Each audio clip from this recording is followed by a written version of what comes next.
Assalamualaikum warahmatullahi wabarakatuh.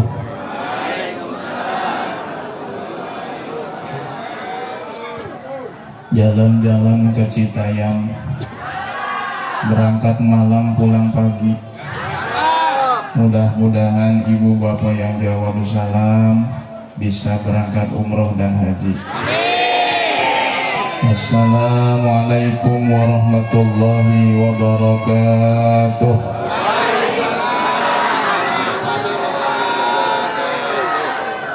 Ibu Aam makan nasi padang. Mudah-mudahan ibu-ibu yang jawab salam bisa lunas hutang. Ibu punya hutang, Bu? Banyak sedikit? Pengen lunas? Bayar sendiri. Masa jauh-jauh dari Jaya disuruh lunasin hutang. Assalamualaikum warahmatullahi wabarakatuh.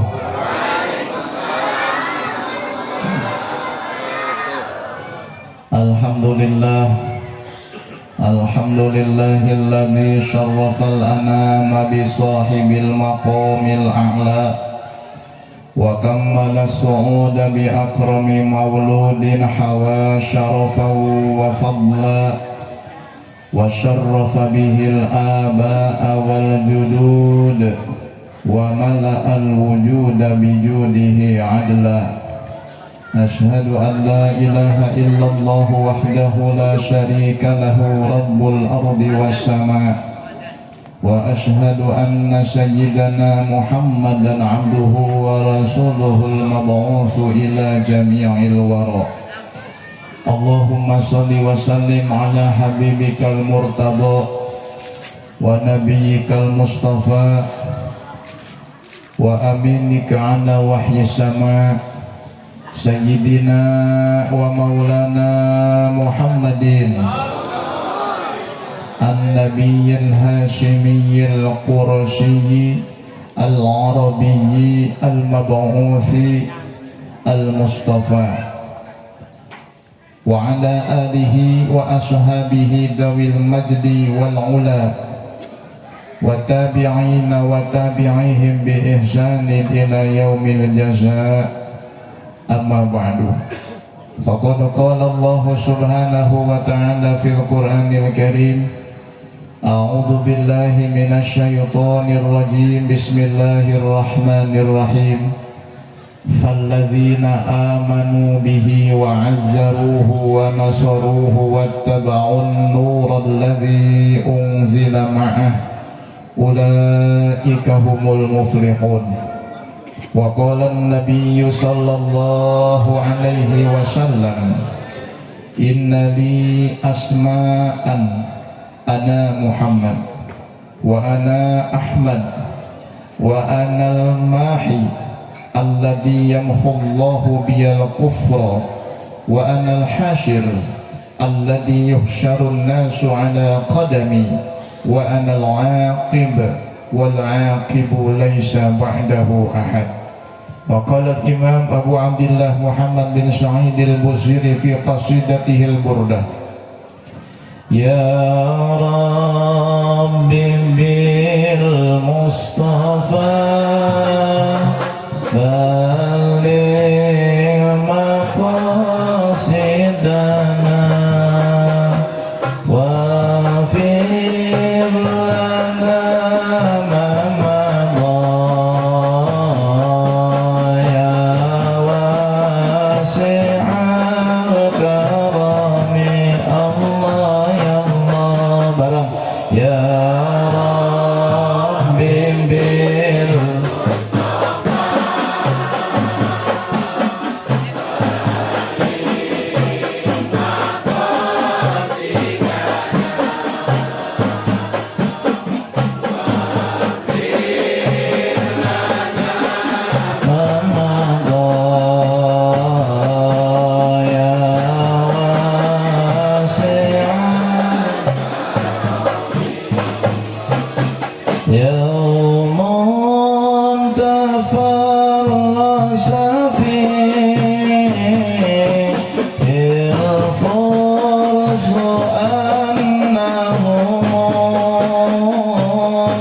Mudah-mudahan salawat salam yang kita tunjukkan untuk baginda Rasul menjadikan wasilah Allah mengampuni dosa kita, Allah mengangkat derajat kita. Yang hadir pada saat ini yang sedang sakit semoga diberikan kesembuhan, yang belum punya istri semoga diberikan istri yang salehah, yang belum punya suami semoga diberikan suami yang saleh, yang belum punya keturunan semoga diberikan keturunan yang baik, yang belum bekerja semoga diberikan pekerjaan yang halal dan barokah, yang anaknya sedang pesantren semoga diberikan kemudahan belajar ilmu yang bermanfaat, diberikan kita semua yang hadir di sini umur yang panjang, sehat walafiat, rezeki yang halal dan melimpah, wafat husnul khatimah, di akhirat sama-sama kita masuk surga. Amin ya rabbal hadratal mukramin wal muhtaramin. Yang saya hormati dan yang saya muliakan segenap para kiai, para tokoh masyarakat, para asatid yang hadir, yang mohon maaf tidak bisa saya sebutkan namanya satu persatu berikut dengan gelarnya, namun insya Allah tidak mengurangi rasa hormat dan takdim. Mari ibu bapak kita doakan guru-guru para asatid yang hadir pada saat ini, semoga ilmunya diberikan kemanfaatan. Allah berikan mereka panjang umur, sehat walafiat, selalu diberikan kesabaran di dalam membimbing umat, diberikan kekuatan di dalam membimbing masyarakat, dan mudah-mudahan putra-putrinya bisa melanjutkan perjuangannya di dalam menegakkan syariat Allah Subhanahu wa taala. Semoga rizkinya dilancarkan oleh Allah, mudah-mudahan ditambahkan istrinya oleh Allah, ditambahkan kesolehannya. Jangan dulu melotot tuh, selalu men, selalu. Yang saya hormati aparatur pemerintah, dalam hal ini kepala desa yang merupakan saudara saya juga. Beliau masih ada hubungan saudara, meskipun agak jauh, kalau ditarik-tarik mah nyambung. Iya benar, nggak bohong ya.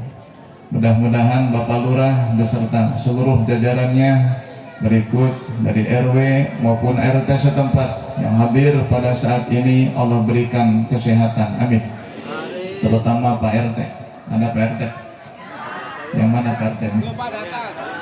Subhanallah ya. Semoga Pak RT diberikan panjang umur ya, sehat walafiat. RT itu subhanallah, maaf ya, gajinya kecil, kerjaannya banyak, bahkan apapun ditanggung sama RT, betul? Kalau ada kambing hilang yang dicari, ayam tetangga hilang yang dicari, warung tetangga kebobolan maling yang dicari, janda pirang yang dicari.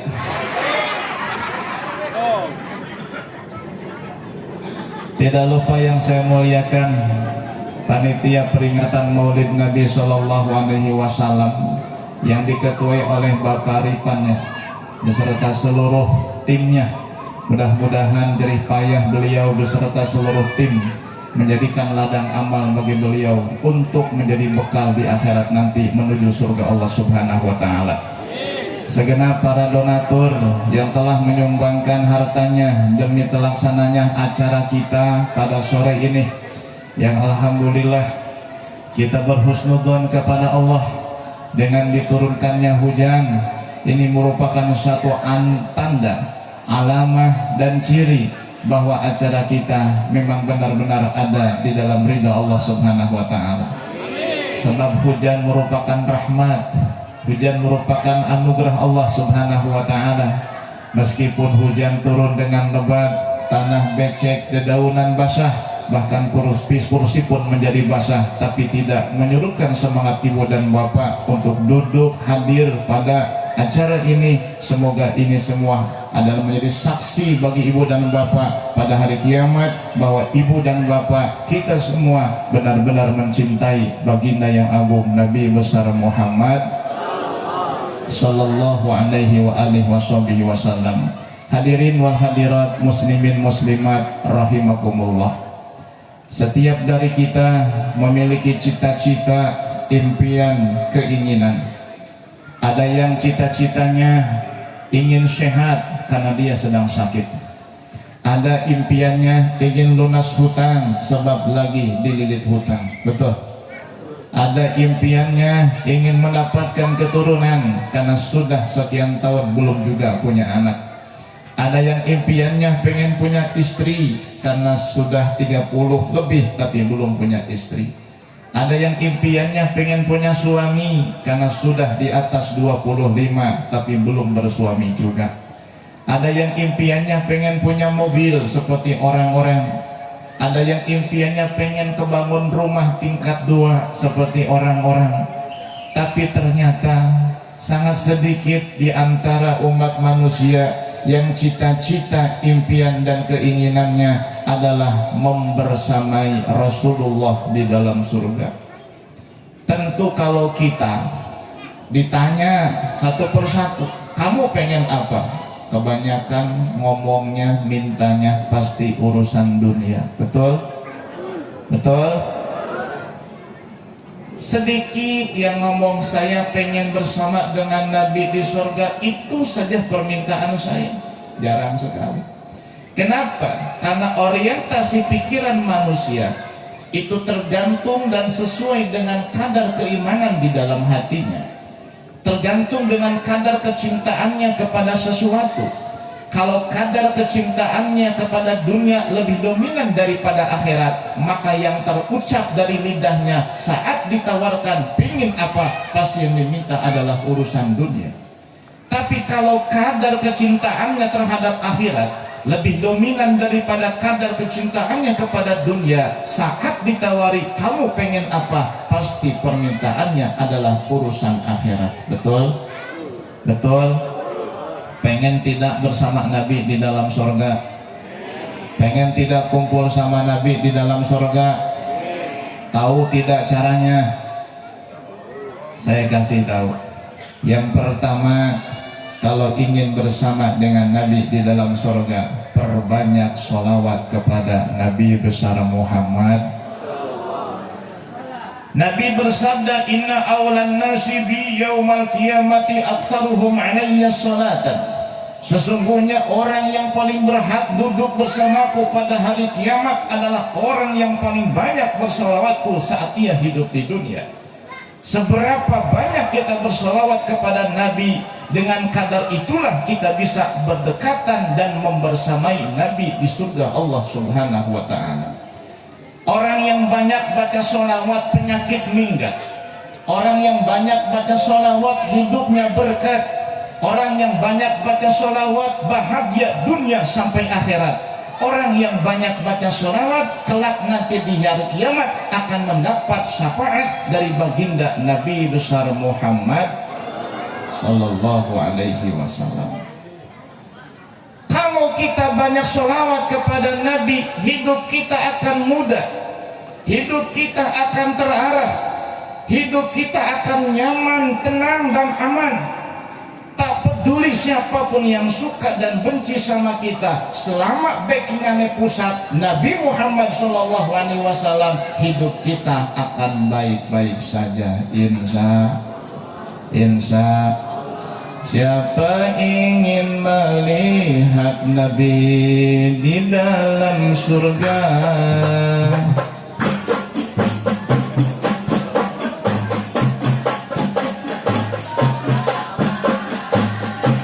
siapa ingin melihat Nabi di dalam surga, senangkan dulu hatinya dengan sholawat. Allahumma sholli ala Muhammadin, ya Rabbi sholli alaihi wasallim. Nggak nyambung ya. Udah nggak usah pakai itu lah. Saya ingat dulu ibu bapak ini yang baca hadrohnya cewek tak cowok sih? Oh ternyata emak-emak. Maaf Bu ya, nggak saya sebut tadi. Di zaman Nabi ada nggak? Kita pengen dulu sebentar. Ada nggak?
Allahu Akbar, Allahu Akbar.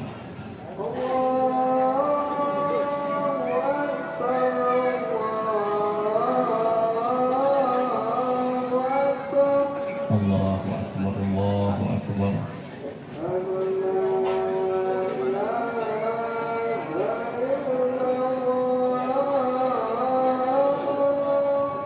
Asyhadu an la ilaha illallah.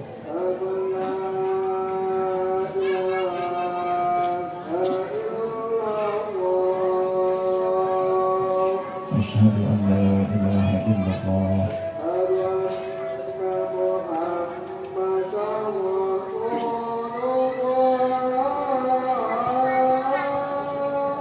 Asyhadu anna Muhammadar Rasulullah.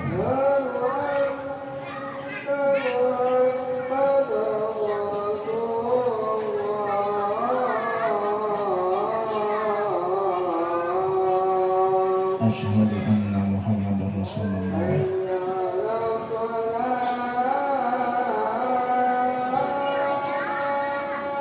La haula wa la quwwata illa billah.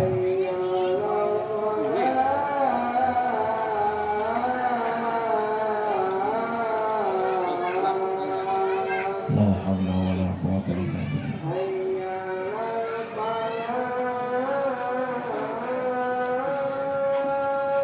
La haula wa la quwwata illa billah.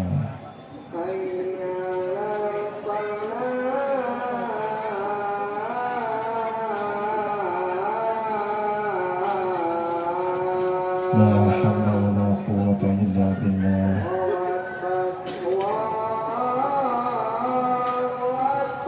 Allahu Akbar, Allahu Akbar.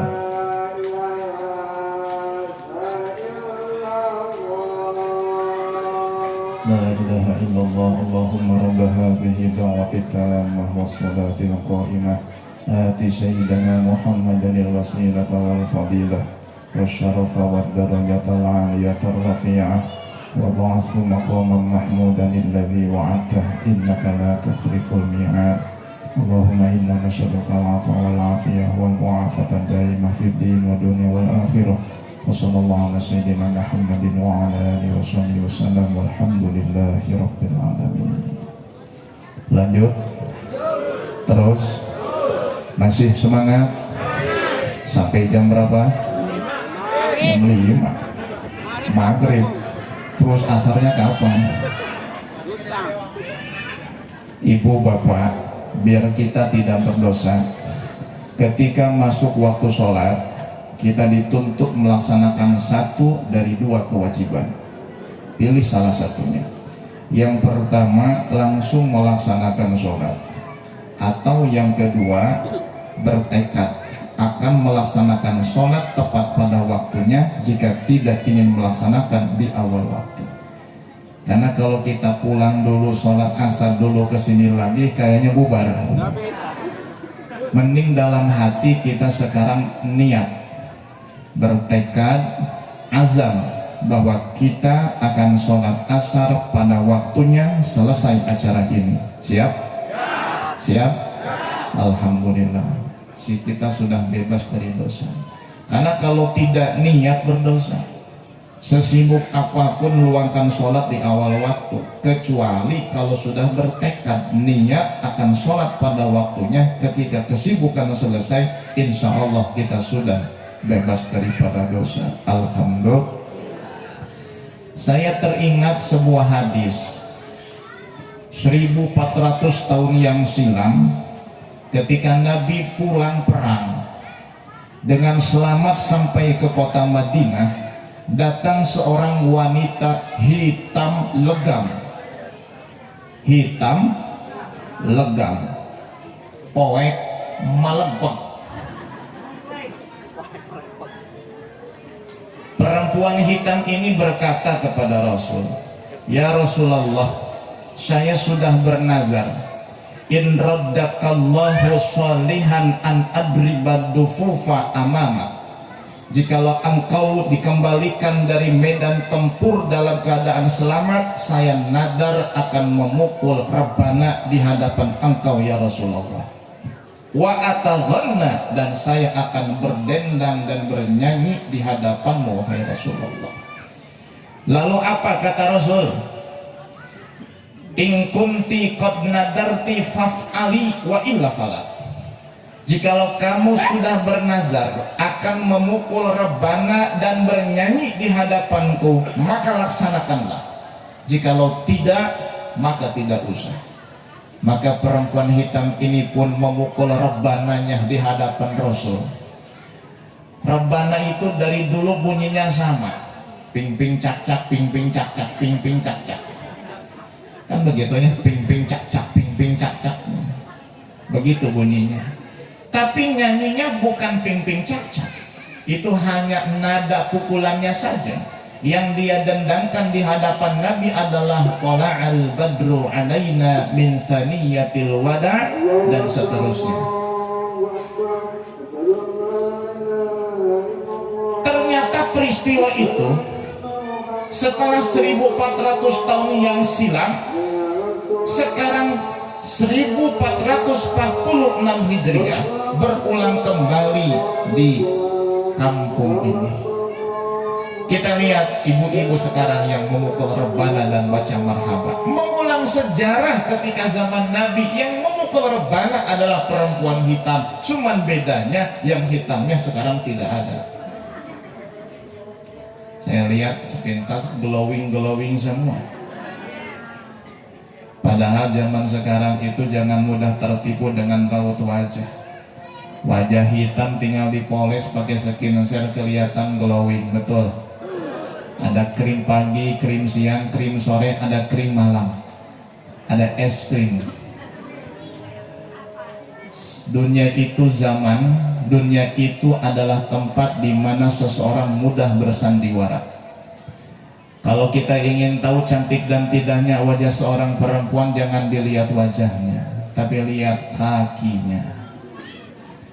Kalau kakinya hitam berarti wajahnya hitam legam. Jangan ditutupin, udah kelihatan. Ibu dan bapak yang dimuliakan Allah, kalau kita ingin bersama dengan Nabi di dalam surga, perbanyak baca sholawat kepadanya. Orang yang rajin baca sholawat, hidupnya akan mendapat berkat dari Allah Subhanahu wa ta'ala yang memiliki rahmat. Kemanapun dia pergi, bersama dengan siapapun dia berada, hidup di tengah kondisi masyarakat yang bagaimanapun, kalau dia memiliki hubungan batin dengan Rasul melalui sholawat, maka insya Allah hidupnya akan selamat, tidak akan tersesat di dunia sampai akhirat. Amin ya Rabbal. Paling tidak sehari semalam baca sholawat 300 kali. Berapa kali? 300 kali. Pengen nambah sedikit, tambah 500. Ini bilangan minimal. Jadi kalau di bawah 300 belum kategori orang memperbanyak baca sholawat. Minimal 300 kali baca sholawat sehari semalam setiap hari. Siap? Siap? Kurang kencang. Siap? Kurang kompak. Siap? Sehari 300 kali. Siap? 500 kali. Siap? 1000 kali. Siap? Mencret. Siap-siap doang. Yang kedua, kalau ingin bersama dengan Nabi di dalam surga, sayangi anak-anak yatim.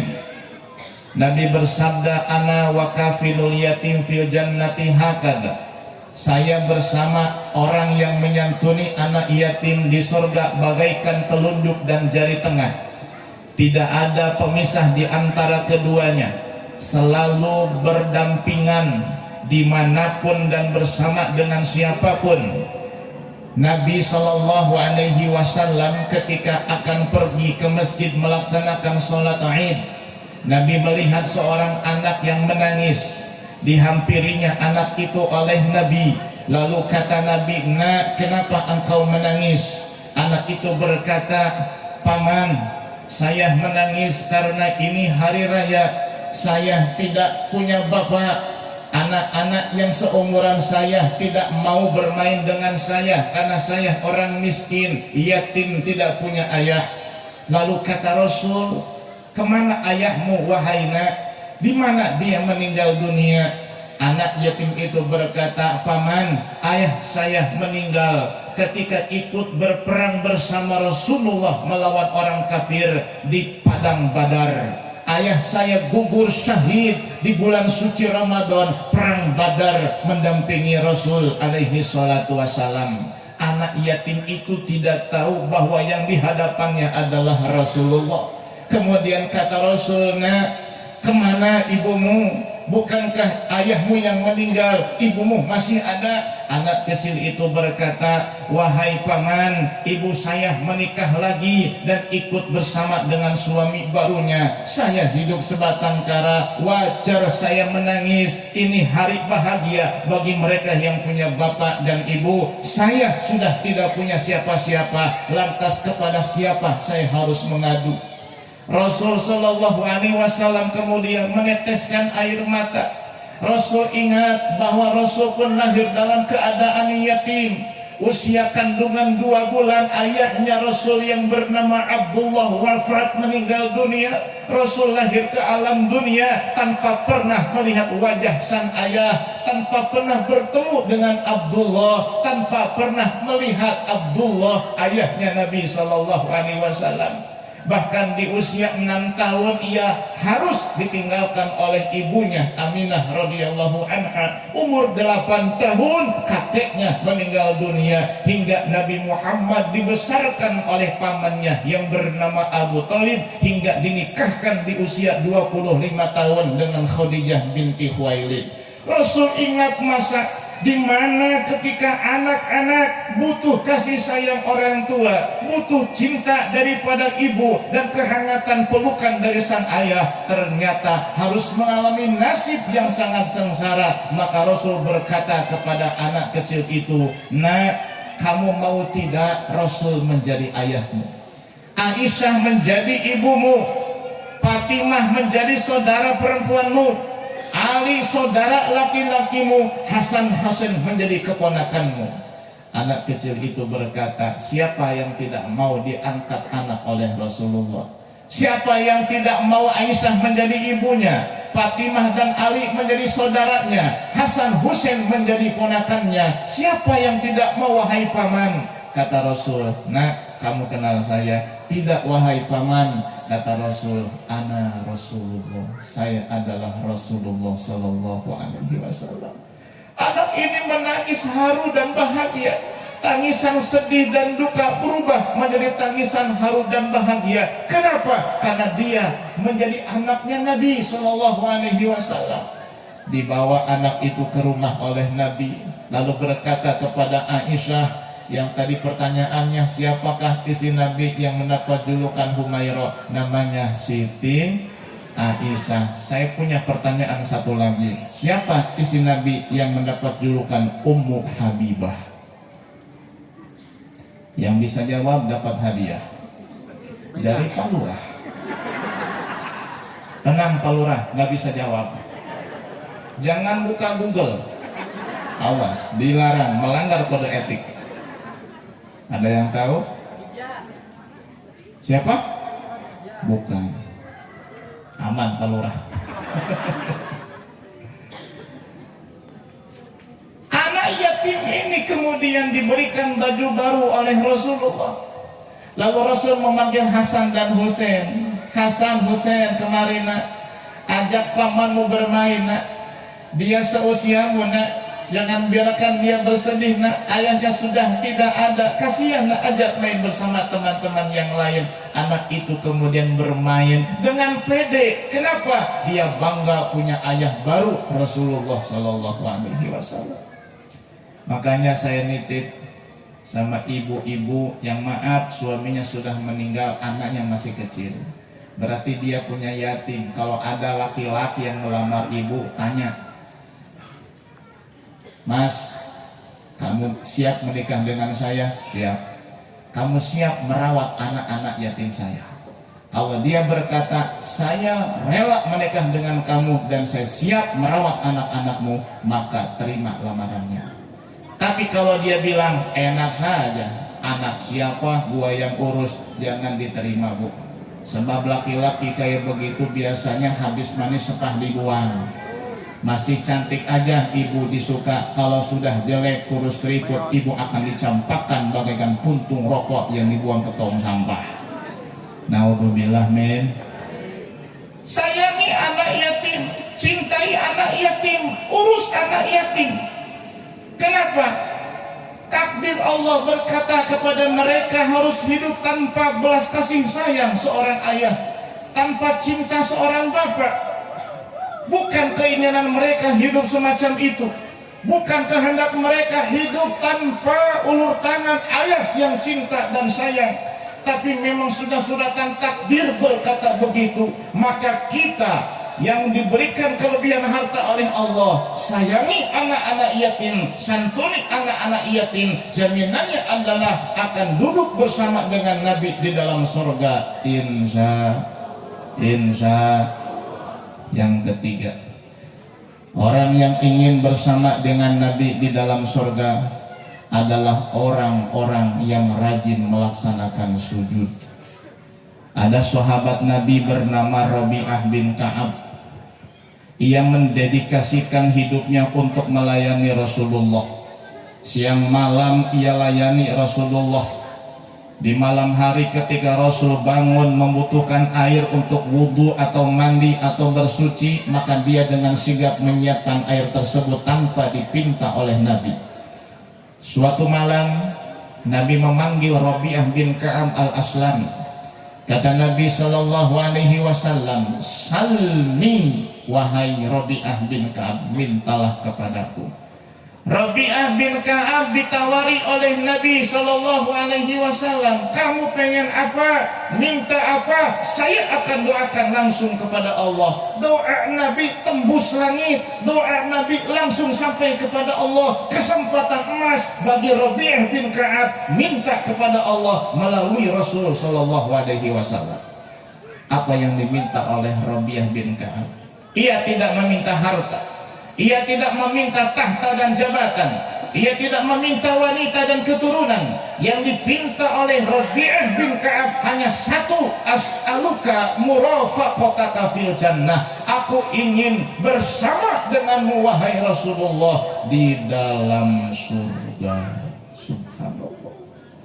Kata Rasul, kalau kamu ingin bersama denganku di dalam surga, fa'inni ala nafsika bikasrati sujud, perbanyaklah melaksanakan sujud. Sujud yang dimaksud di dalam hadis ini kata para ulama adalah dengan memperbanyak ibadah sholat sunnah. Sebab sujud ada di dalam sholat. Sujud jika diperbanyak berarti jumlah rakaatnya harus banyak. Jumlah rakaat sholat yang bisa diperbanyak hanyalah sholat sunnah. Kalau sholat fardu sudah final, tidak bisa kurang dan tidak bisa ditambah. Meskipun ibu bapak bangun jam 3 malam, habis mandi seger, kemudian ingin sholat subuh nambah jadi 8, maaf tidak boleh. Pulang kerja capek, jam 5 sampai rumah keringat bercucuran, badan letih, tenaga habis, pikiran mumet, mata merah, lidah keluh dan kering, pengen sholat asar, berat, ya Allah korting atuh 2 rakaat saja, nggak boleh. Sholat fardu sudah final, asar, duhur, maghrib, isya, subuh sudah final, tidak boleh dikurang, tidak boleh ditambah. Sehari semalam hanya 5 kali, jangan jadi 6, jangan jadi 7. Yang bisa ditambah adalah sholat sunnah. Sholat sunnah duha minimal 2 rakaat, maksimal bisa sampai 12 rakaat. Sholat sunnah witir minimal 1 rakaat, tambah maksimal 11 rakaat. Sholat awabin ba'dal maghrib minimal 2 rakaat, maksimal 20 rakaat. Salat sunnah tarawih 20 rakaat, 2 rakaat boleh-boleh saja, sah dan boleh mendapatkan pahala juga. Makanya banyak yang sholat tarawihnya cuma 2 rakaat doang, pulang ke rumah. Alasannya yang penting dapat pahala sholat tarawih. Betul? Betul? Apalagi sholat sunnah mutlak. Sholat sunnah mutlak itu rakaatnya bebas, waktunya pun bebas. Pagi boleh, siang silahkan, malam mangga. Sholat sunnah mutlak. Cicit Nabi yang bernama Ali Zainal Abidin sehari semalam melakukan sholat sunnah mutlak 1000 rakaat. Ada yang pernah sholat 1000 rakaat? Mencret. Gak mungkin kayaknya kelas kita sholat 1000 rakaat, orang tarawih 20 rakaat banyak yang meninggalkan, betul? Alasannya waduh terusin aja lah, lagi sakit lutut. Yang satu waduh lagi sakit pinggang. Yang satu terusin aja lah, capek baru pulang kerja. Akhirnya yang sholat tarawih cuman sebaris. Apalagi 1000 rakaat. Padahal kalau ingin bersama dengan Nabi di dalam surga, perbanyaklah melaksanakan sholat sunnah. Nah kelas kita mah orang awam, sholat sunnah perbanyak setelah sholat fardunya dilaksanakan. Jangan sampai ada umat Islam yang kolom agama di KTP-nya beragama Islam, ikrarnya beragama Islam, tapi tidak sholat. Na'udzubillah min. Apa bedanya manusia dengan monyet kalau tidak sholat? Betul? Betul? Kalau ibu punya suami kagak sholat, berarti ibu tiap malam tidur sama. Kalau bapak punya istri kagak sholat, berarti tiap malam bapak naikin. Suami istri tidak sholat, berarti itu keluarga. Makanya kalau masuk waktu sholat, pegang kepala, pegang pantat. Di kepala ada tanduknya enggak? Pantat ada ekornya enggak? Berarti manusia sholat. Kalau di kepala ada tanduknya, jangan sholat, kebo. Kalau di pantat ada ekornya, jangan sholat, berarti monyet. Ya Allah, sholat itu modal. sedekah, zakat, puasa, haji, umroh, itu tidak ada artinya kalau tidak sholat. Sholat itu modal utama untuk seluruh amal kita diterima. In soluhat soluha sairul jasad, soluha sairul amal. Kalau sholatnya baik, amal semuanya baik. Wa in fasadat fasada sairul amal. Kalau sholatnya buruk, buruk semua amal ibadahnya. Meskipun tukang sedekah, kalau tidak sholat, habis semua pahala sedekahnya. Nauzubillah min, naudzubillah min. Meskipun kita belum jadi orang baik, sholat mah jangan ditinggal. Meskipun kita belum jadi orang soleh, sholat jangan ditinggal. Meskipun kerjaannya maling ayam, sholat mah jangan ditinggal. Ada di Serang tukang nyolong ayam tapi rajin sholat. Bahkan kadang-kadang yang mukul beduk adzan dia, tapi suka nyolong ayam. Ditanya sama temannya, bro, lu gimana sih? Sholat rajin, nyolong ayam jalan. Kata dia, nyolong ayam mah pekerjaan, sholat mah kewajiban. Bener apa bener? Makanya zaman sekarang juga nggak asing, sholat jalan, selot jalan. Ada yang masih main selot di sini? Tidak ada di sini mah. Tidak ada di sini mah. Sekarang tidak ada. Bubar acara, lanjut main selotnya. Gak ada ceritanya orang kaya gara-gara main judi. Gak ada ceritanya orang sukses gara-gara ngundi nasib. Pengen punya duit, pengen kaya, ikhtiar, sambung doa, tambah tawakal, kelar hidup beres. Yang makin kaya dalam perjudian hanya bandar judinya, betul? Apalagi itu slot, ada programmernya, ada yang ngaturnya, ada yang nyetingnya. Ngapain kita terjebak dalam dunia hitam semacam itu, betul? Apakah tidak jadi contoh berapa banyak orang yang gara-gara main judi online rumah tangganya berantakan, betul? Rumahnya disita bank, mobilnya disita rentenir, bahkan pekerjaannya pun harus berhenti, di PHK, dikeluarkan dari pekerjaan, anaknya tidak terurus, rumah tangganya hancur, hidup sebatang kara, habis-habisan harta gara-gara main judi online. Ya, tobat ya, yang masih main judi online kudu tobat, insya. Meskipun belum bisa meninggalkan karena candu, awas, sholat jangan ditinggalkan. Kenapa? Selama masih mau sholat, masih ada keimanan di dalam hatinya, insya. Allahumma sholli wa sallim ala sayyidina wa maulana Muhammadin adada ma fi ilmillahi sholatan daimatan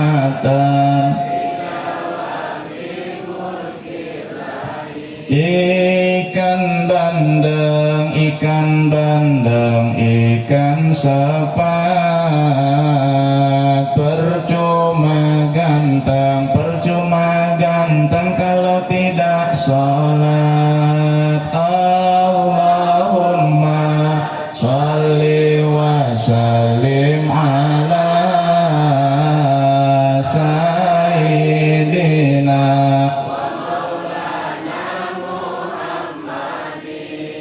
adada ma fi ilmillahi sholatan daimatan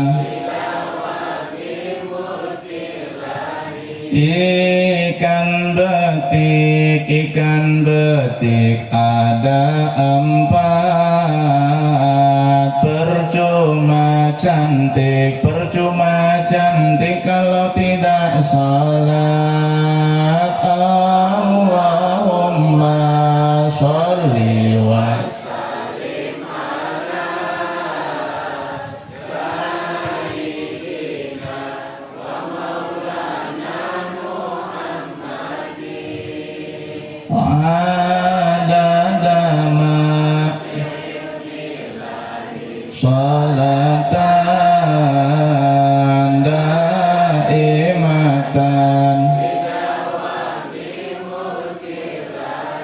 Lanjut, sholawatannya lanjut. Ikan hiu, ikan hiu, ikan paus, ikan teri, itulah nama-nama ikan.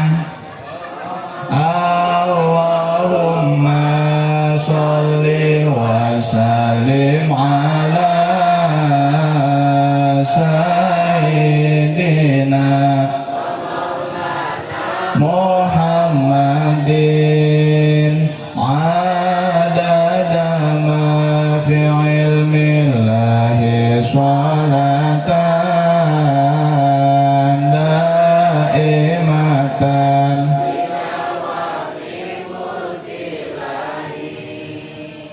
Ganteng tidak sholat percuma, cantik tidak sholat percuma, apalagi kaya tidak sholat percuma, apalagi percuma kalau tidak sholat. Orang Islam kudu rajin sholat. As-sholatu imaduddin, sholat adalah tiang agama. Kalau tiangnya saja sudah tidak ada, bagaimana bangunan itu bisa menjadi kokoh dan kuat? Betul? Terutama nih kaum bapak. Pak, mana kaum bapak nih? Lemes amat. Kurang kopi apa? Kurang kopi? Panitia kopi, panitia. Kalau masih ada. Iya, nggak ada kopinya nih. Nggak ada. Pak, sholatnya di sholatnya di musol. Mumpung masih ada ustadz, mumpung masih ada kiai. Kalau udah nggak ada ustadz, nggak ada kiai, nggak ada yang ngimamin sholat, baru kerasa nyesel, baru kerasa kehilangan. Sebagai masyarakat awam cukup datang, duduk manis, sholat qobliyah, tunggu imam datang ikut berjamaah, sadar diri, bukan ustadz jangan jadi imam. Bacaan kurang pati benar, jangan maju ke depan, sadar diri. Ketika orang-orang sudah menyadari dirinya sendiri, hidup akan rapi. Betul? Coba kalau sudah nggak ada ustadz, repot. Harus manggil ke ustadz yang jauh, berabe. Pernah di satu kampung, ustadz cuma satu-satunya. Ada tahlilan, dia yang tahlil, dia yang doa. Ada yang syukuran, dia yang tawasul, dia yang doa. Ada acara maulidan, dia yang MC, dia yang tawasul, dia yang doa, dia yang ceramah, dia yang marhabat. Cuman satu-satunya, gak ada yang lain. Repot kan gak tuh? Suatu hari nih ustadz sakit. Emang ustadz bisa sakit? Ustadz juga manusia. Ustadz juga Ustadz juga bisa sakit. Ustadz juga sakit hati. Karena ustadz itu manusia, punya mata, punya hati. Aya beungan ustadz ge sarua bae. Ceritanya ustadznya sakit. Sakitnya sakit diare, mencret. Jamaah maghrib sudah pada kumpul, ustadz belum datang. Ditunggu setengah jam belum datang juga. Dibel sama Pak RT. Mana Pak RT? Oh, dibel sama Pak RT. Assalamualaikum. Waalaikumsalam. Ustadz Ripang ada? Yang angkat istrinya? Ada. Ditunggu di masjid, jamaah udah pada kumpul. Waduh, kata istrinya, kayaknya nggak bisa ke masjid. Kalau kenapa? Mencret dari jam 6 sampai setengah 7, 100 kali buang hajat. Oh, namanya cerita. Akhirnya, ya udah kalau begitu kata Pak RT, ditutup telepon. Akhirnya RT maju ke depan. Dikirain mau jadi imam, pengumuman. Kata Pak RT, hadirin sekalian yang dimuliakan Allah Subhanahu wa Ta'ala. Saya sudah mengkonfirmasi kepada istri Ustadz Ripang bahwa beliau yang bersangkutan tidak bisa hadir mengimami sholat maghrib berjamaah karena lagi mencret. Dihimbau kepada hadirin sekalian sholat maghrib di rumah masing-masing. Ya Allah, sholat maghrib di rumah masing-masing. Bubar sholat maghrib. Besok paginya udah agak mendingan tuh Ustaz. Alhamdulillah. Pas maghrib kayak begini cuacanya, mendung hujan. Takut kejadian kayak kemarin, belum total sembuh, maksain Ustaz ke musola, ke masjid. Pas sampai di tempat sholat, jangankan manusia, lampu pun belum menyala. Kata Ustaz Ripan, waduh kalau gini gua nggak ke masjid, gua belum sembuh total, ngabelain ke sini. Udah sarung ini kotor, baju basah, dah pulang lagi aja dah. Pas mau pulang ada anak pang 5 orang. Kata anak pang, Ustaz mau kemana? Mau pulang. Loh kok nggak sholat maghrib? Nggak ada orang. Kata anak pang, emang kami bukan orang? Ya orang sih, emang mau sholat gitu. Kata anak pang, weh Tat jangan belagu, kami juga mau sholat, kami mau insaf dah sekarang mah. Akhirnya anak pang ikut sholat. Kata anak pang, Pak Ustaz jangan dulu takbir. Loh kenapa? Sholat itu gimana caranya? Karena kami seumur-umur baru ini masuk masjid, karena hujan aja kita berteduh di sini. Ketimbang pulang kita ke rumah nggak sholat, nah sekali-kali mah pengalaman pengen sholat. Ngomongnya pengalaman. Kata Pak Ustadz, lantaran perutnya masih agak-agak mules, kalau diajarin sholat berabe urusannya lama. Akhirnya kata Pak Ustadz Ripan, ya sudah gini aja, pokoknya kamu ikutin saya, titik. Gitu doang, ya udah gitu aja, nggak usah repot-repot, kamu ikutin saya, titik. Sagede kebo. Akhirnya Pak Ustadz Ripan takbir, Allahu Akbar. Preman yang 5 anak pang takbir, ada yang antingnya di kuping, di mata, macam-macam anak pang. Ada yang rambutnya ngacu, masya Allah. Anak pang yang 5 takbir, Allahu Akbar. Kan sholat maghrib mah bacaannya keras. Ketika Ustadz Irfan baca surat Fatihah dengan nada yang merdu, Bismillahirrahmanirrahim, anak pang yang 5 ikutin keras baca Bismillah. Wong salah sendiri ngomong ikutin saya. Kata preman semuanya Bismillahirrahmanirrahim. Waduh, kata Pak Ustaz, gimana urusannya sholat maghrib ini? Ya karena sudah tanggung takbir, udah tanggung sholat, dilanjutkan sholat meskipun preman ikut baca keras bersama-sama. Ketika Pak Ustadz ruku, Allahu Akbar, ikut ruku. Ketika Pak Ustadz iktidal, sami Allahu liman hamidah, ikut iktidal. Pas Ustadz sujud, preman ikut sujud. Pas sujud, ini Pak Ustadz mules luar biasa. Tinggal sudah ada di ujung pintu, pengen keluar, ditahar, bisa kepicirit. Akhirnya Pak Ustadz lari terbirit-birit meninggalkan sholat, boro-boro ke WC, nyari kebun. Kan banyak kebun di sini ya.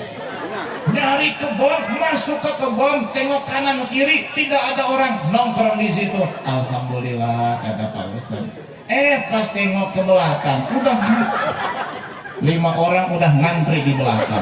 Bukan maghrib jamaah, berak berjamaah. Gara-gara tidak ada Ustaz. Repot nggak tuh nggak ada Ustaz? Repot Pak. Bahkan di sebagian kampung yang pernah saya pijaki kaki saya di sana, itu sampai tidak ada Ustaz sama sekali Pak.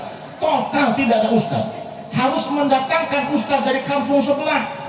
Kalau orang tua yang doyan ikut pengajian mah ada, tapi yang basicnya pesantren, paham ilmu agama, bisa baca kitab kuning, tidak ada sama sekali. Ironi, kalau di sini kan masih banyak Ustaz. Alhamdulillah. Makanya Bapak sholatnya di sholatnya di musol. Nah, yang sholat di rumah khusus ibu-ibu, para wanita sholatnya di rumah saja. Semakin tertutup di dalam kamar, di dalam kelambu, semakin besar pahala ibu sholat. Kenapa? Wanita memang hakikatnya harus tertutup. Tapi zaman sekarang wanita ikut tampil, tidak mau kalah dengan kaum pria, betul. Buktinya yang baca marhabah sekarang dipimpin sama emak-emak, sama ibu-ibu. Ternyata memang ibu-ibu sekarang semakin di depan, betul. Apalagi kalau saya naik mobil, di depan ibu-ibu naik motor, dikelaksonin bukan minggir, makin kenceng. Kalau sen kanan beloknya kiri, sen kiri beloknya kanan, itulah ibu salah. Nggak mau salah malah nyalahin saya. Ya, apalah dikata, kita harus mengalah kepada mereka. Kenapa? Kita rahim, kita lahir dari rahim mereka. Kita minum air asi mereka selama 2 tahun. 9 bulan kita menginap di perut mereka. Wahai kaum bapak, hargailah wanita. Betul? Jangan kau sakiti wanita yang ada di rumahmu. Mereka rela mengerjakan sesuatu yang bukan kewajiban mereka. Mereka tulus ikhlas mencuci pakaianmu. Mereka tulus ikhlas memasakkan makanan untukmu, merawat anak-anakmu, menjaga rumahmu, menyimpan hartamu, menjadi pelampiasan syahwatmu. Mereka tulus dan ikhlas. Maka jangan pernah sakiti hati seorang istri. Betul Bu ya, Bu ya, ya Bu ya, jangan sakiti hati seorang Kalau 2 mah nggak apa-apa, 2 orang istri. Jangan sakiti hati istri. Kenapa? Wanita adalah makhluk yang istimewa. Alhamdulillah. Makanya muludan paling banyak muludan, rajaban paling banyak rajaban, pengajian yang banyak pengajian, ibu-ibu. Di surga paling banyak, di neraka paling banyak ibu-ibu.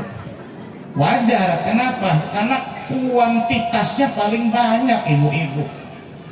Wajar di surga banyak ibu-ibu, banyak perempuan, di neraka banyak perempuan. Kenapa? Karena banyak juga kuantitasnya.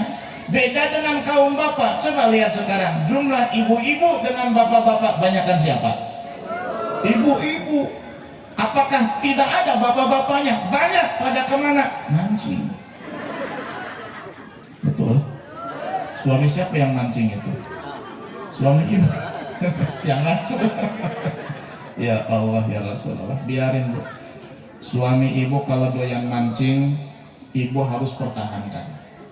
Sebab suami yang doyan mancing adalah tipe suami yang setia.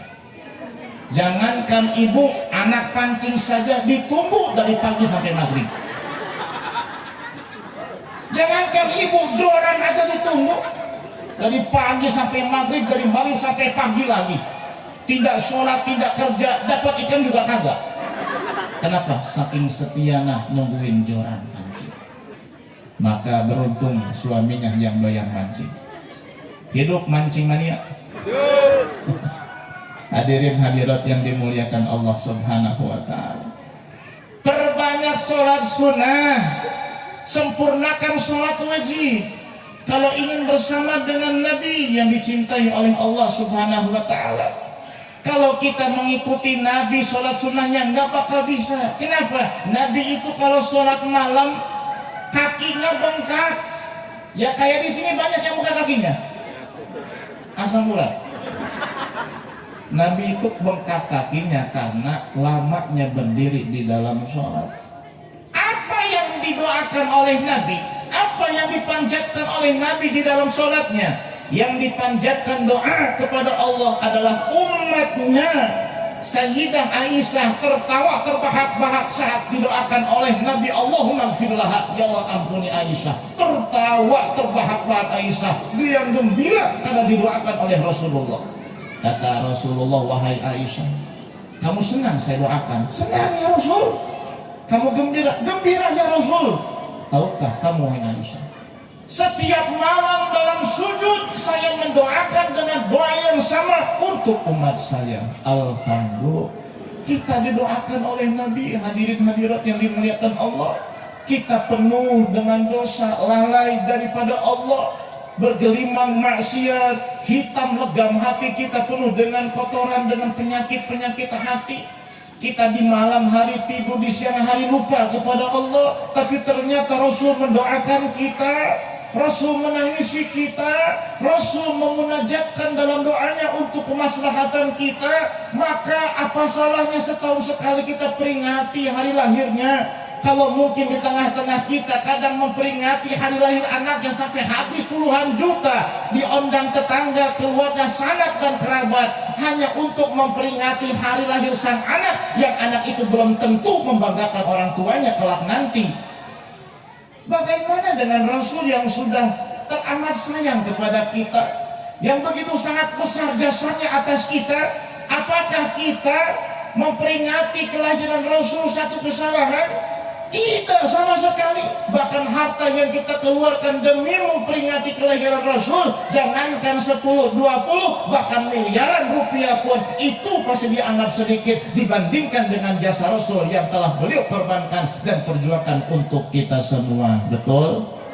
Di kadang-kadang di sebagian kampung, bukan di sini ya, di Amerika di sana, ini kadang-kadang diminta sumbangan maulid 10.000 setahun nggak lunas. Nauzubillah min. Harusnya mah kalau punya uang gede, udah masyarakat nggak usah nyumbang apa-apa. Yang penting malam Jumat datang ke rumah saya, ikuti, hadiri peringatan Maulid Nabi, konsumsi kiai, enda, sound system, saya yang tanggung. Tuh kalau punya duit banyak enak kayak begitu. Saya ceramah di Kampung Keroncong, daerah Tangerang. Saya kira ini acara maulid kecil-kecilan, karena undangannya maulid keluarga hanya 2 orang. Ternyata sampai di sana jamaahnya lebih daripada saat ini. Ibu-ibu, bapak-bapak, pemuda, pemudi kumpul semuanya. Subhanallah, enak jadi orang kaya, enak banyak duit, ngadain maulidan, nggak pusing mikirin dana. Kenapa? Punya uang sendiri, punya harta sendiri, nggak bingung, nggak pusing mikirin dana. Maka kita berdoa kepada Allah, semoga Allah memberikan kekayaan kepada kita, dan kita bisa menggunakan kekayaan itu untuk memperingati Maulid Nabi, untuk menyantuni anak yatim, dan untuk melakukan sedekah, infak dan lain sebagainya. Semoga Allah mengabulkan doa kita, amin ya Rabbal Alamin. Kemudian selanjutnya, siapa orang yang ingin bersama dengan Nabi di dalam surga, maka cintailah Nabi. Nabi SAW bersabda, Al-mar'u ma'aman ahabba. Setiap manusia hanya akan dikumpulkan bersama dengan orang yang dia cintai. Kalau ia cinta kepada artis, ia akan bersama dengan mereka di hari kiamat nanti. Kalau cinta kepada pemain bulu tangkis, akan bersama dengan mereka di hari kiamat nanti. Kalau mengidolakan penyanyi, akan bersama dengan mereka juga di hari kiamat nanti. Cinta kepada ulama, bersama dengan ulama. Cinta kepada anbiya, bersama dengan nabi dan rasul. Maka kepada siapa kita menaruh cinta ketika kita hidup di dunia ini? Cinta kepada istri, silahkan. Cinta kepada anak, harus. Cinta kepada orang tua, wajib. Cinta kepada diri sendiri, boleh. Tapi awas, jangan sampai kecintaan kita kepada diri kita, kepada istri, anak, keluarga, dan orang tua mengalahkan cinta kita kepada Nabi SAW. Sebab Nabi pernah bersabda, La yu'minu ahadukum hatta akuna ahabba ilaihi min malihi wa nafsihi wa waladihi wa walidihi wa nasi ajmain. Tidaklah sempurna keimanan salah seorang di antara kamu sehingga ia lebih mencintaiku ketimbang dirinya sendiri, hartanya sendiri, anak, istri, orang tuanya sendiri, dan seluruh manusia. Jangan sampai kecintaan kita kepada mereka mengalahkan kecintaan kepada baginda Nabi besar Muhammad Sallallahu Alaihi Wasallam. Terus bagaimana supaya kita cinta kepada Nabi? Pepatah lama mengatakan, tak kenal maka tak sayang maka tak cinta. Kalau hati sudah cinta, tai kucing terasa coklat. Benar nggak? Maksudnya apa? Bukan tai kucing dijelat terasa coklat, bukan.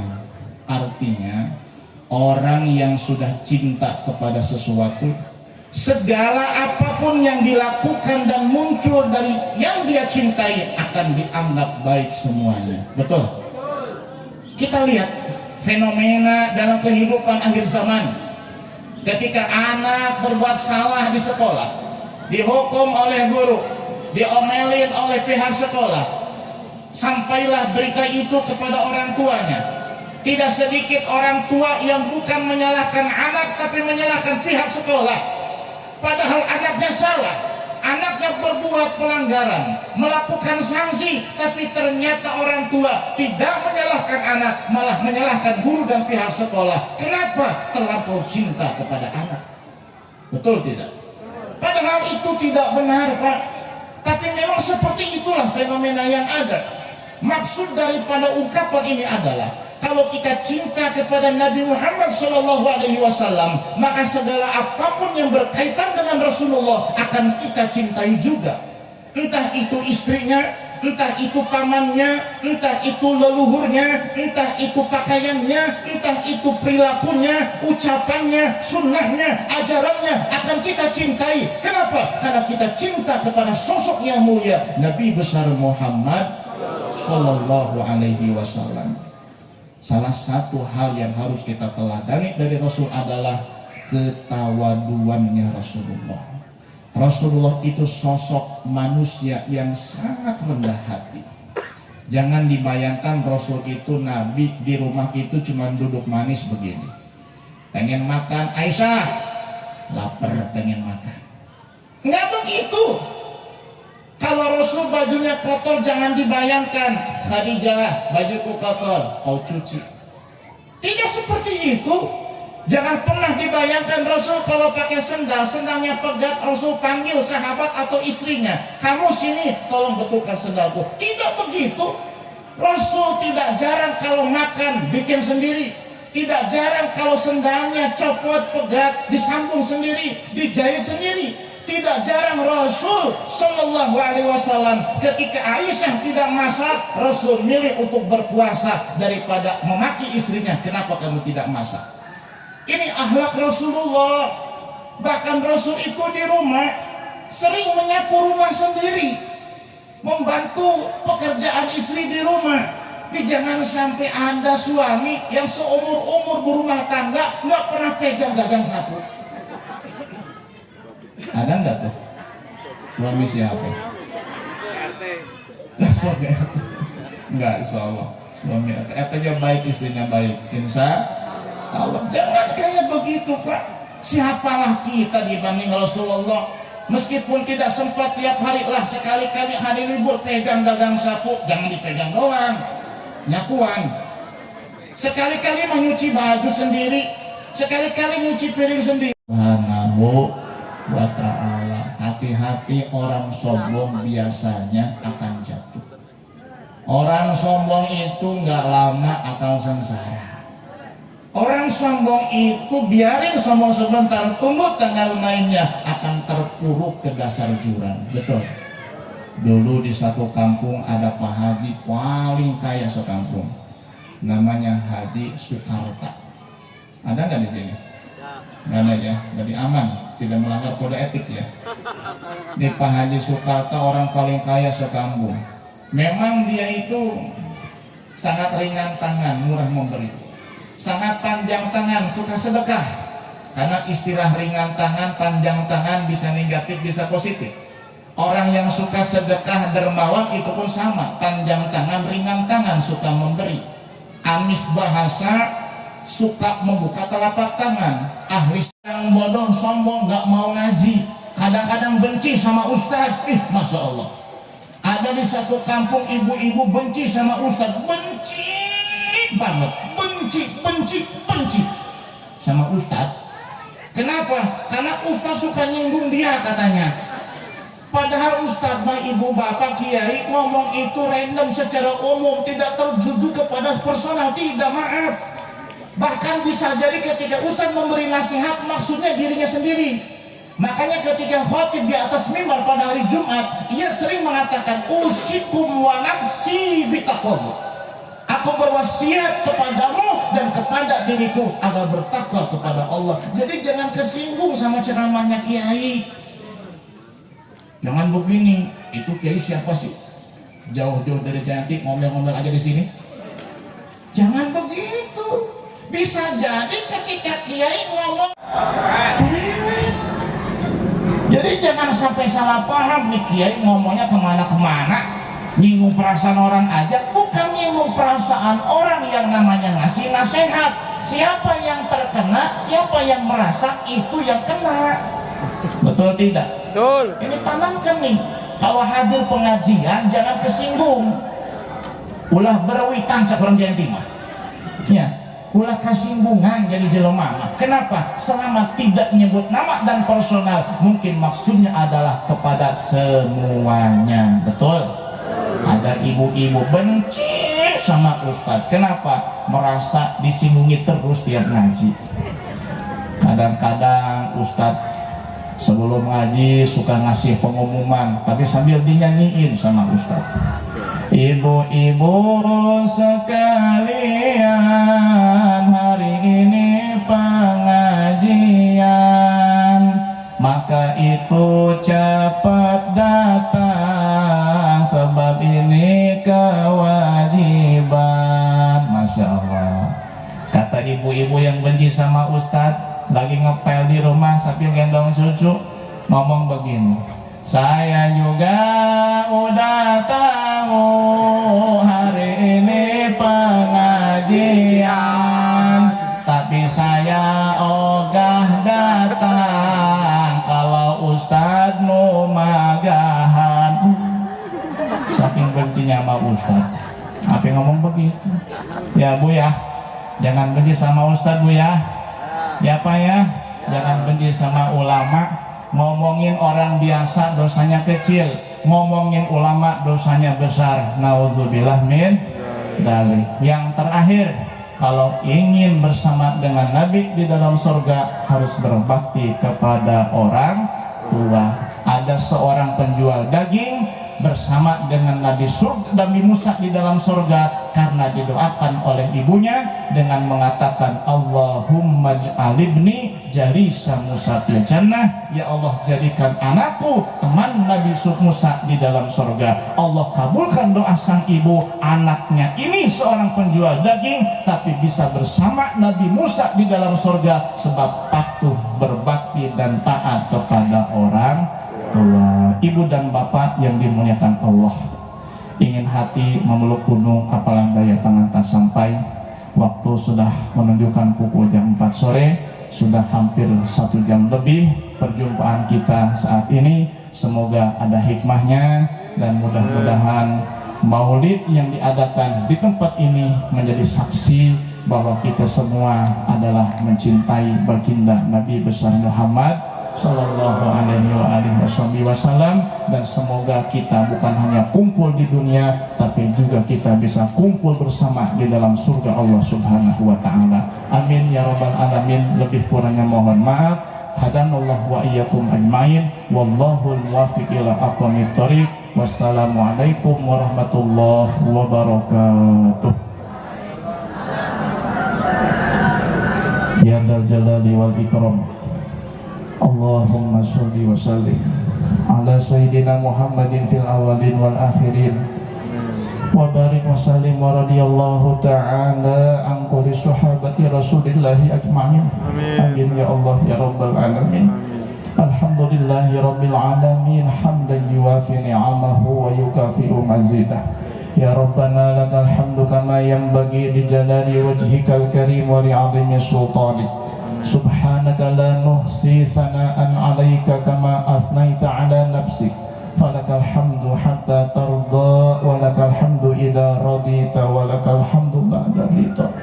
Allahumma sholli 'ala sayyidina Muhammadin sholatan taftahu lana biha babar ridha wa taysir wa taglaqu biha 'anna babas syarri wa ta'sir wa takunu lana biha waliyyan wa nasira. Ya ni'mal maula wa ya ni'man nasir. Ya Allah, Ya Rahman, Ya Rahim. Di waktu sore yang penuh dengan keberkahan ini, dalam peringatan Maulid Nabi yang diselenggarakan di tempat ini, ampunilah dosa kami dan dosa kedua orang tua kami, dosa anak cucu kami, dosa suami dan istri kami. Ya Allah, ampunilah dosa tetangga, saudara, sahabat dan seluruh umat Islam di dunia. Ya Allah, kami datang ke tempat ini dengan segudang dosa, dengan seluas dosa samudra. Ya Allah, ampunilah semua kesalahan kami. Izinkan kami pulang dari tempat ini tanpa membawa dosa sedikit pun ya Allah. Angkatlah derajat kami ya Allah. Sehatkan tubuh kami dan ruh kami ya Allah. Panjangkan usia kami dalam ketaatan kepadamu ya Allah. Lancarkan rizki kami dan halalkan serta berkahi ya Allah. Berikanlah kami kemudahan dalam segala urusan kami ya Allah. Berikanlah kami kekuatan iman dan Islam ya Allah. Karuniakan kepada kami keturunan dan anak-anak yang soleh dan soleha. Jadikan keluarga kami sakinah, mawaddah, warahmah ya Allah. Berikanlah kami pemimpin yang adil, jujur dan bertanggung jawab ya Allah. Berikanlah kepada kami pemimpin yang sopan, yang sayang dan cinta kepada rakyat. Jadikanlah negara kami negara yang baldatun thayyibatun warabun ghafur ya Allah ya Rahmanu ya Rahim. Siapapun di antara kami pada saat ini terlilit masalah dan hutang, bebaskanlah dia ya Allah. Bebaskanlah dari lilitan hutang dan masalahnya ya Allah. Selamatkan kami dari perzinahan ya Allah. Selamatkan kami dan keturunan kami dari perbuatan keji dan mungkar ya Allah. Jagalah tubuh kami dan hati kami dari kemaksiatan ya Allah. Jadikanlah kami hamba-hambamu yang soleh dan soleha. Berikanlah kami keselamatan dan kebahagiaan di dunia dan akhirat ya Allah. Jadikanlah orang-orang yang benci dan tidak suka kepada kami menjadi suka dan sayang dan mendapatkan hidayah darimu ya Allah. Ya Allahu ya Rahmanu ya Rahim. Di waktu asar yang penuh dengan keberkahan ini, kami mohon kepadamu ya Allah, wafatkan kami dalam keadaan husnul khatimah. Wafatkan kami dalam keadaan husnul khatimah. Wafatkan kami ya Allah dalam keadaan husnul khatimah, dengan membawa iman dan Islam, mengucapkan kalimat thayyibah la ilaha illallah Muhammadur Rasulullah sallallahu alaihi wasallam. Kami sadar mata ini penuh dengan dosa, tapi jangan kau haramkan mata ini memandang wajah Rasulullah. Kami sadar telinga ini penuh dengan maksiat, jangan kau haramkan telinga ini mendengar lantunan ayat yang dibaca oleh Rasulmu ya Allah. Tangan kami, kaki kami berbuat dosa, jangan kau haramkan tangan ini berayun dan kaki berpijak di atas tanah surgamu ya Allah. Jadikan kami penghuni surgamu ya Allah, tanpa neraka, tanpa siksa, tanpa hisab ya Allah. Kami tidak sanggup menimpa itu semua ya Allah. Rabbana taqabbal minna innaka antas samiul alim wa tub alaina innaka antat tawwabur rahim. Rabbana atina fid dunya hasanah wa fil akhirati hasanah wa qina adzabannar. La ilaha illallah.